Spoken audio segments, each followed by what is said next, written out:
वज़ीर-ए-आज़म इमरान ख़ान की जो हुकूमत थी उनकी अपनी जमात की उस तरह से नशिस्तें नहीं थी।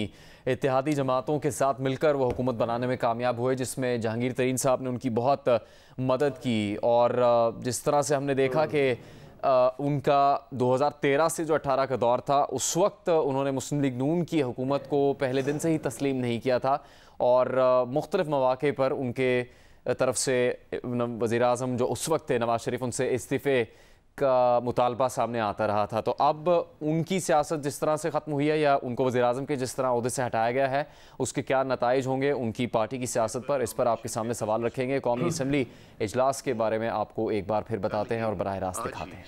10 तारीख को दोपहर को 3 बजे तक करेंगे और फिर वज़ीर-ए-आज़म का इलेक्ट मोरखा 11 अप्रैल बरोज़ पीर होगा।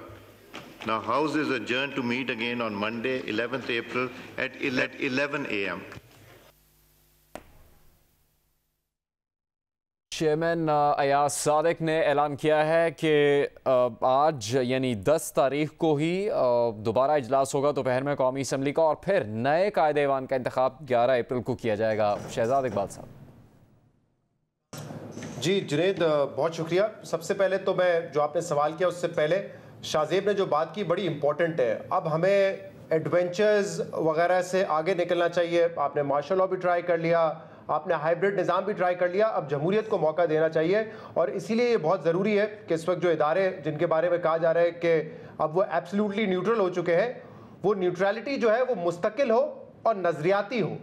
ऐसा ना हो कि वो वक्ती तौर पर न्यूट्रलिटी हो, क्योंकि उसका कोई फ़ायदा नहीं होगा। शायद आप छोटी छोटी बैटल्स तो जीत गए हों, लेकिन आपको उम्मीद ये करनी चाहिए कि अगर आपको एक तवील जमहूरी पीरियड चाहिए जिसमें ट्रांजिशन जो भी हो जमहूरी अंदाज से हो, वो परमानेंट हो। और उसके लिए ज़रूरी है कि ये न्यूट्रलिटी भी मुस्तकिल हो और नज़रियाती हो। ये मेरे ख्याल से बड़ा इंपॉर्टेंट है और आने वाले वक्त में पता चलेगा इस चीज़ की उम्मीद और इस चीज़ की लड़ाई तो एक अरसे से लड़ रहा है पाकिस्तान, लेकिन उम्मीद भी हमें पॉजिटिवली करनी चाहिए।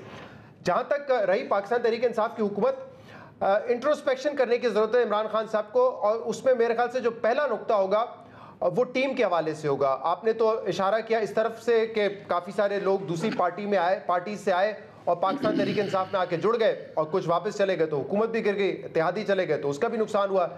लेकिन इसके अलावा जब वो गवर्नमेंट में आए तो जो गवर्नेंस के लिए टीम बनाई गई थी, मेरे ख्याल से वो पहला पॉइंट होना चाहिए जिस पे उनको गौर करने की ज़रूरत है। आप अगर उस्मान बुज़दार को, महमूद खान को लगाएंगे जो कि परवेज़ खट्टक के मुकाबले में एक कमज़ोर चीफ मिनिस्टर थे, चाहे गवर्नेंस के लिहाज से हो या सियासी लिहाज से हो, और इसी तरीके से बुज़दार साहब भी गवर्नेंस तो एक तरफ है लेकिन सियासी लिहाज से बहुत कमज़ोर थे।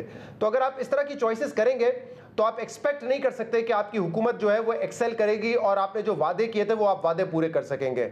और ये तो सिर्फ 2 बड़ी मिसालें, इसके अलावा 4 से 5 फाइनेंस मिनिस्टर, FBR में मुस्तकिल चेंजेस, बोर्ड ऑफ इन्वेस्टमेंट में चेंजेस, काबीना में बार बार रद्दोबदल, IGs का तबादला, सेक्रेटरीज का तबादला, इतनी चेंजेस के साथ कोई हुकूमत चला नहीं सकता।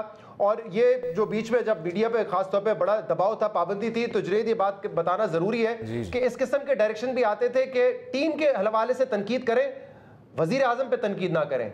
मेरे ख्याल से अगर टीम बुरी है तो उसकी तनकीद जो है वो सरबराह पर ही होगी, क्योंकि टीम आपने बनाई है। वो टीम जब खराब होगी तो टीम पे तो चले होगी तनकीद, लेकिन जो टीम बनाने वाला है उस पर भी तनकीद होगी, जिस पर इमरान खान साहब फख्र करते थे कि मैं टीम बनाना जानता हूं। तो मेरे ख्याल से ये तो स्टार्टिंग पॉइंट होना चाहिए जब भी उनको बैठ के सोचना है कि आगे कैसे बढ़ना है, और बहुत सारी चीजें इंट्रोस्पेक्ट करने के लिए, लेकिन मेरे ख्याल से ये जो है सबसे इंपॉर्टेंट पॉइंट होना चाहिए।